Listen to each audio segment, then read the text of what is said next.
All right. Well, thank you everyone for coming out tonight. We'll start with some introductions here. So many of you know me. I'm basically a Safe Street advocate and work with a number of different community groups to basically create a better quality of life and create better communities, safer communities, quieter communities, communities that use active transit. My latest accomplishment other than this was to create the Not 311 noise complaint app, which has got over 1,000 noise reports. So I'm very thankful for that. That's great to have that kind of participation. Tor, would you like to add some words? Sure. Yeah. Hi everyone. I'm Tor Oiamo. Guess I'm here in my capacity, my professional capacity, but also personal. I'm an associate professor at Toronto Metropolitan University. I do some other things related to environment and health, but I do spend the overwhelming majority of my time thinking and talking and writing and modeling and measuring noise. And that's so I'm here as Ingrid reached out, I don't know, a few months ago now, but it's sort of developed into what we're hoping to get the wheels rolling on here today, which is a collaborative civic noise measurement project with all your input and hopefully some more even. So yeah, that's great. Thank you. So a little bit of a history just on the city and noise. Basically, Tor has been involved with it for quite some time. He was involved with the Toronto Public Health Noise Study. 2019, the city was reviewing the noise bylaws. In 2020, it got put on hold. This spring, they called for some feedback from the public. They got 900 emails. July 2022, I deputed in front of the Economic and Community Development Committee meeting, and July 19th and 20th, 2022, the city voted in favor of the recommendations, or sorry, City Council voted in favor of the recommendations from the city. And they also added some more motions to that. And this is all so that the bylaws will be finalized by spring of 2023. So all of this work now is not all of it, but one of my goals to get out of it is to get ready for the bylaws to be finalized. Just a couple slides here on the city recommendations. Basically, it was to increase fines and demerit points for people who have vehicles that have modified mufflers. They want to educate licensed car repair facilities that they shouldn't be doing this. They're looking for information to come back to them from the regarding complaint levels and results of enforcement blitzes, that type of thing. And they're also looking at automated noise enforcement. So that came both from the city and then also the council. Councillor Michael Thompson also put in a motion for automated noise enforcement pilot program. Also, some of the other ones were a sound limit, level limit for vehicles. They're looking at equipping Toronto police with sound level meters, and they want to do more joint blitzes. So that's in a nutshell kind of where we are today. So with that, noise is important, and why this project is important is for a number of different reasons. And so I'm going to pass this over to Tor, who can go over this. I don't know what to call it, so I'm just going to stop talking and pass it over to you. well, flow chart, I guess we can call it, where it goes from noise exposure to some potentially scary outcomes at the end. But basically this figure is just a summary of the main pathways we know that excessive noise exposures cause now, and a lot of people are quite surprised by the seriousness, I guess, of these chronic diseases that can actually come out of it. Most people, I think, related to annoyance and stress, but I guess we can just go through it briefly. But the direct or indirect pathways, of course, in addition to annoyance, people think about noise as having hearing damage risk, but that's really not what we think about very much in my field of environmental noise. That's an occupational noise hazard more so. So these indirect effects then, through disruption of sleep and all types of cognitive and emotional responses, leads us to this well-known outcome of annoyance. But over a long period of time, under chronic stress conditions, which we all know is bad for your health, it's basically the same cascade of risk factors and stress mechanisms and physiological processes that lead to the same outcomes that any other stressor can and will do over a long enough time. And there's more and more research coming out with better and better data sets that have better, more precision with their exposure measurements, more populations in their data set. Like not long ago, basically the entire country of Denmark was included in a stroke and traffic noise study because they have health registries and registries in general instead of censuses, so they have just better access to big data sets in some ways over there. But these things are just getting more and more evidenced or supported as time goes on, but we've known about them for a while too. So annoyance, sleep disturbance, ischemic heart disease, those are the three main outcomes that there's really high support for or strong evidence for from according to or the World Health Organization. So those are what we use when we think about burdens of disease and we calculate productive life years lost, for example. But there's also other issues beyond these health effects is how they're spread around in the population, and environmental justice is, I guess, the category or umbrella we put that under. And it's not so straightforward with noise. There's not been a lot of research on it actually in a North American context or Canadian context, but I did find that there was a much higher risk of high exposure, or not even risk of a much higher exposure within low-income communities in Toronto. We know from previous research that those are also the same communities that have cumulative exposure. So if they're exposed to a lot of air pollution or a lot of noise, they're also exposed to a lot of air pollution. They often have less access to healthcare or less social capital to make changes in their community. So there's what someone called the triple jeopardy effect a while ago. And then, of course, potentially additionally added risk from occupational exposure. So there's sort of straightforward biomedical pathways, but there's a lot of social context and other determinants of health that get mixed into this issue too. And I think maybe we can switch to the next slide. That kind of gets additionally, I guess, complex when we think about all the ways and pathways I at least think about when looking to reduce noise. So what Ingrid is doing a really fantastic job advocating for in the city is tackling first and foremost are these vehicles that are just making way more noise than they should, well, than they are allowed to, but they just the enforcement needs to be better. But unfortunately, after we tackle that problem, there's still going to be a lot of work to do, just because of the lock-in of infrastructure and dependency on road traffic for transportation, really, in our part of the world. So I guess on the plus side of that, if we help or if we deal with noise, we're probably also dealing with a bunch of other environmental concerns, like most simply air, road, and rail traffic are the most significant and ubiquitous sources. And those, of course, we know are also very much the cause of climate change, air pollution, issues related to transportation equity, transportation safety, and green space or ecological services in cities are all things that come out of or are related or would really be dealt with in the same way as we deal with noise. So it's not that we want to be talking about killing birds, but this is one of those issues where, if we tackle noise, we're likely helping with a lot of other issues too. Mm-hmm. Absolutely.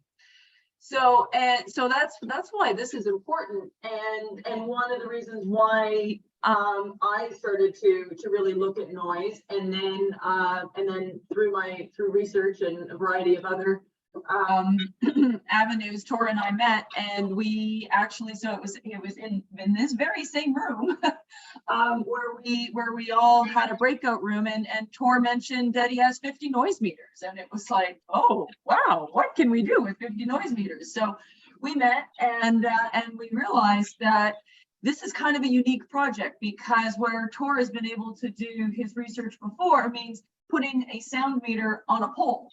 Well, that's not my bedroom, that's not your bedroom, and that's not what we sleep with.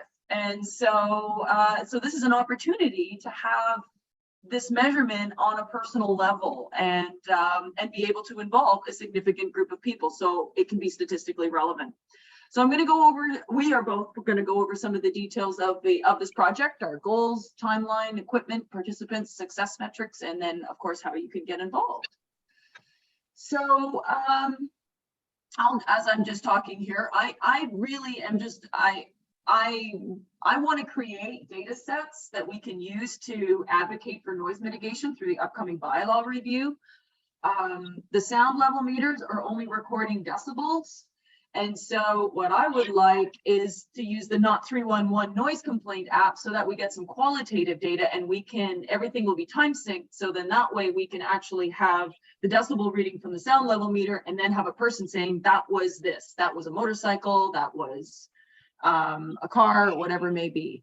So to have this pairing of Tor's scientific data and then our qualitative data, I think is just is a magic partnership. So those are my goals coming out of this. And then Tor.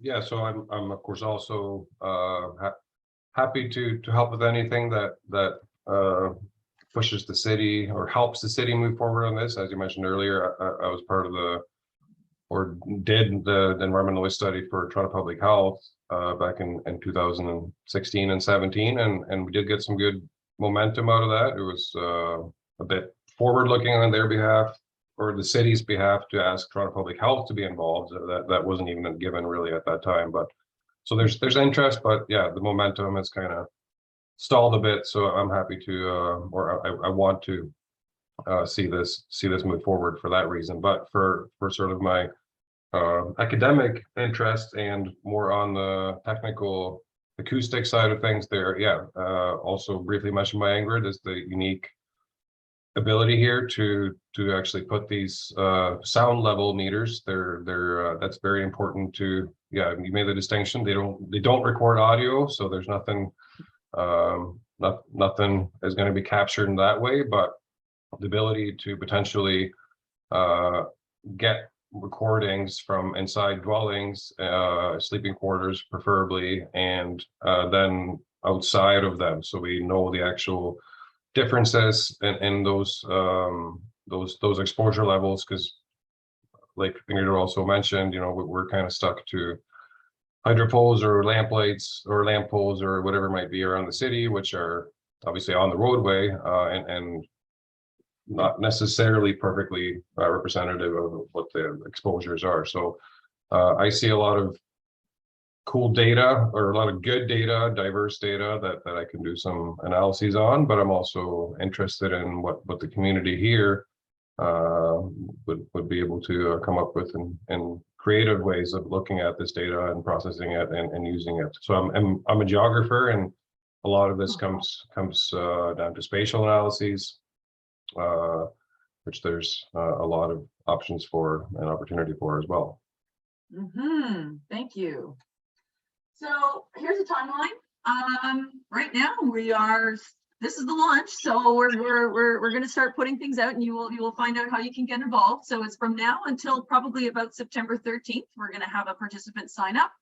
Then we're going to launch the event, and then there'll be a measurement period for outside of the dwelling, I'll call it, and then another one for inside of the dwelling. And then the sound meters will be sent back to Metropolitan University and Tor. And then I will be starting to look at the information in advance. And there's also ways that participants will be able to look at their information from their own noise meter. But then you will see story maps and dashboards and all that other stuff that I will do on the Twitter account. And media releases is another thing between Tor and I. We have a bit of a connection with the media, and so there is a possibility to also continue to raise awareness. So I've got right now that the project would close October 31st. The timelines are still tentative because then there's data analysis afterwards. So that is just that's as far as we got so far, and these might change a little bit. So then I guess equipment, people are probably wondering what would I be having outside of my home, Tor? Why don't you tell me? Yeah, so this is basically it. What you see pictured here, they're pretty small and compact, and actually very innovative sound level meters. They use beams technology instead of a traditional like analog type diaphragm sound level meter, which are much more expensive, but these have actually turned out to be very robust and precise as well. So they're certified as type. I have a mix of type 1 and type 2 meters because I've been buying and adding to the pile, I guess, over the years. But that the type 1 and type 2 is just in terms of how much air there is at the sort of at the edges of the frequency distribution, which is not really a practical problem for the type of noise levels we experience for the most part around us. The really nice part about these and this company is that they do come with, or we can all just go to their website and download the software, which is the instrument manager, as well as other software for doing some processing of the sound pressure levels into decibels or different types of metrics for certain periods of the day, or peak analyses or level exceedance limits. I'm not going to spend a whole lot of time on the sort of the noise acoustic details, I guess, here, but if you flip the next slide, please. This is essentially what the dashboard, I guess, looks like for setting them up. It's very simple. Just on the left, you make sure you're doing dBA. You sort of leave everything as the default and press OK. And of course, exact details for how to set them up will be provided once we get to the launch event where we distribute the meters. But the nice part is also they will basically be programmed to start recording at the exact same time, which the window on the right just shows. They can be pre-programmed to do that. And then the work of hopefully you and other people involved comes after the 1 week period where they'll come inside and you just plug them into a laptop with a USB and sort of reset them, stop the recording, and then basically reprogram to start again inside. If you go to the next slide, this is just an examples of what the data ends up looking like. So I didn't dig through my folders to figure out exactly where this was, but I did. Well, I know roughly where it was. We did some monitoring around the Scarborough railway yard with Health Canada in the winter. So that meter on the left, or this is the same recording, but maybe you can't see the dates, but it ran for essentially a week. The battery will last for up to 2 weeks, but minimum a week. And that's the other part that participants will be able to do that I'm not able to do, is just kind of go out and charge them in their location before they start recording again. And there's just a lot of different ways to display the data, both in the instrument manager on the left, and then there's a community noise metrics software on the right where you can bring up and show, but also export all these common metrics that we use, like day-night levels, which are weighted 24-hour levels, or daytime or nighttime, or L10 and L50, which are kind of percentage exceedance levels, or whatever it might be. So there's a lot of different types of data. So the one thing I actually forgot to mention earlier in my objectives, I guess, what I really am interested in this data set and the way that it might be produced is the ability to look at peak noise events, because that's something that I guess, in the noise research community haven't really focused a lot on. There's kind of a general assumption that wherever you have loud average levels, you're going to have a lot of high peaks too, but that might not be the case in a place like Toronto, because, well, we haven't done a lot of this research in Toronto, and this, as far as I know, hasn't really been done before at all. So after it's all said and done, we'll have a portal, a website where everyone can upload the data and then send their meters back. But then, of course, open to and want this data to be not open to. I mean, the data will be available to everyone. There's just different opportunities for people to pull data even off this screen and enter it into a shared database and kind of let people go at that, or I process all the data in with my own scripts outside of these, and I'd upload and make that available for people to start working with and looking at as well. There's obviously some potential privacy issues here, but of course no names will go, no identifying information goes along with the location of these, but the location and the position of the location is actually important and a useful part too. So the elevation, hopefully some people live higher up in apartment buildings, and we got a diversity of sort of street facing and rear facing facades and different types of buildings and different types of neighborhoods around the city, where we can really get an idea if there's anything predictable about this. Again, that's my my sort of technical interest, but these are all things that would be useful and can and should be considered by the city too. So I think that's all I had for this. Yep, there we go. So the other part of this is, so as you saw the meters, that they will have to be attached to facades of buildings. And if you do not have, for example, if you're in a condo with a straight concrete wall and you can't go outside you can't attach anything outside of your out of your window, well then unfortunately your location may not be suitable for this, but there's still ways that you can participate. So one is I'm going to do a new version of the Not 311 noise complaint app, which will be a little bit more detailed. All of the data that's already in here will be uploaded, so nobody's going to lose their points if you've added any. We'll make sure to keep those, but there will be more granular data. So even if you don't have a noise meter, you can do this.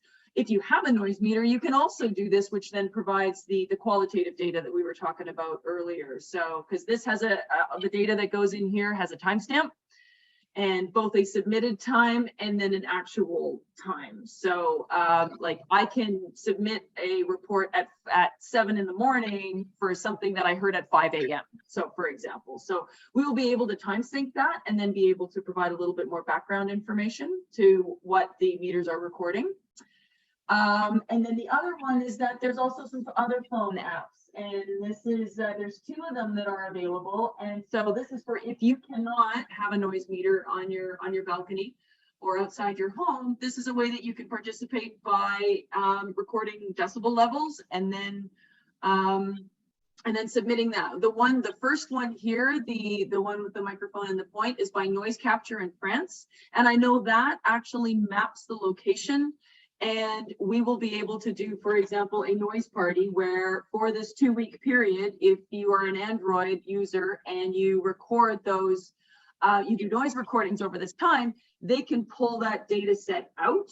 And then that would be a complement to the data that we're collecting here. So if you can imagine, we're expanding the scope then, or the number of participants from 50 to maybe 100, and then those other 50 people are also doing noise recordings or decibel recordings, and then that just submit that I guess the word we would say that would make a richer data set, data set.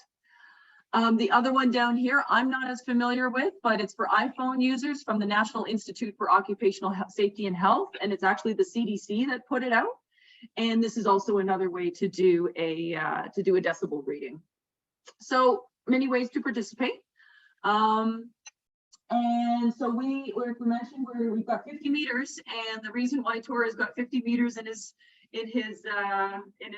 stash is because 50 is the significant number, and that makes it statistically relevant.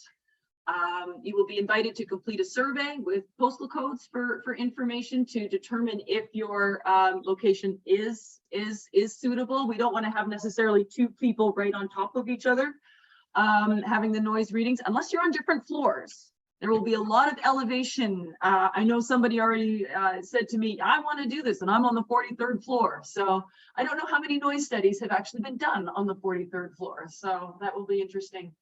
We're going to promote it through the Civic Tech Hacknights, through Twitter and personal networks. And as Tor was saying, the data will be available to individuals in the group, and we'll flesh that out a little bit more.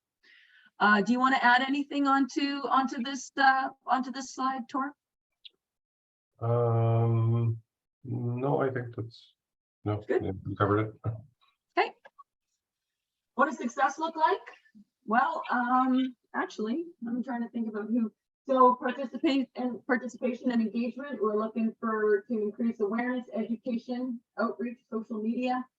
And I mean, if we had, with all 50 people, that would be 16,800 hours of data, which Tor put the exclamation mark behind that. So that must be good.